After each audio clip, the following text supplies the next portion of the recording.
అయోధ్య రామమందిర విరాళాల వ్యవహారంలో కీలక పరిణామం చోటు చేసుకుంది. దేశవ్యాప్తంగా సంచలనం సృష్టించిన విరాళాల చోరీ ఆరోపణల కేసులో శ్రీరామ జన్మభూమి తీర్థక్షేత్ర ట్రస్ట్ మాజీ ప్రధాన కార్యదర్శి చంపత్ రాయ్తో పాటు ట్రస్ట్ మాజీ సభ్యుడు అనిల్ మిశ్రాకు భారీ ఊరట లభించింది. ఈ వ్యవహారంపై ముమ్మరంగా దర్యాప్తు చేపట్టిన ప్రత్యేక దర్యాప్తు బృందం సిట్ విచారణను పూర్తి చేసి వీరిద్దరికీ ఎలాంటి ప్రమేయం లేదని తేలుస్తూ క్లీన్చిట్ ఇచ్చినట్లు వార్తలొస్తున్నాయి.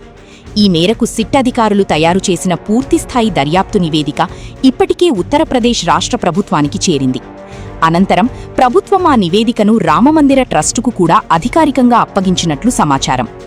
కోట్లాది మంది భక్తులు ఎంతో భక్తి శ్రద్ధలతో అయోధ్య రామయ్యకు సమర్పించుకున్న విరాళాలను లెక్కించే సమయంలో పెద్ద ఎత్తున అవకతవకలు, చోరీ జరిగాయంటూ కొద్ది నెలల క్రితం తీవ్ర ఆరోపణలు వెల్లువెత్తాయి. ఈ వివాదం అప్పట్లో దేశవ్యాప్తంగా ఉన్న రామభక్తుల్లో తీవ్ర కలకలం రేపింది.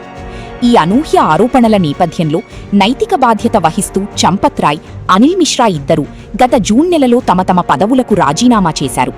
దర్యాప్తు పారదర్శకంగా జరగాలనే ఉద్దేశంతోనే వారు అప్పట్లో ఆ నిర్ణయం తీసుకున్నారు. అయితే తనపై వస్తున్న విమర్శలపై చంపత్ రాయ్ మొదట్లోనే స్పందించారు. తనపై కొందరు ఉద్దేశపూర్వకంగానే నిరాధారమైన ఆరోపణలు చేస్తున్నారని, విరాళాల లెక్కింపులో ఎలాంటి తప్పు జరగలేదని ఆయన స్పష్టం చేశారు. అంతేకాకుండా దర్యాప్తు సంస్థలపై తనకు పూర్తి నమ్మకం ఉందని, సిట్ విచారణ పూర్తయి నివేదికను ప్రభుత్వానికి సమర్పించిన తర్వాతే ఈ మొత్తం వ్యవహారంపై తాను బహిరంగంగా మాట్లాడతానని ఆయన అప్పట్లో తేల్చి చెప్పారు.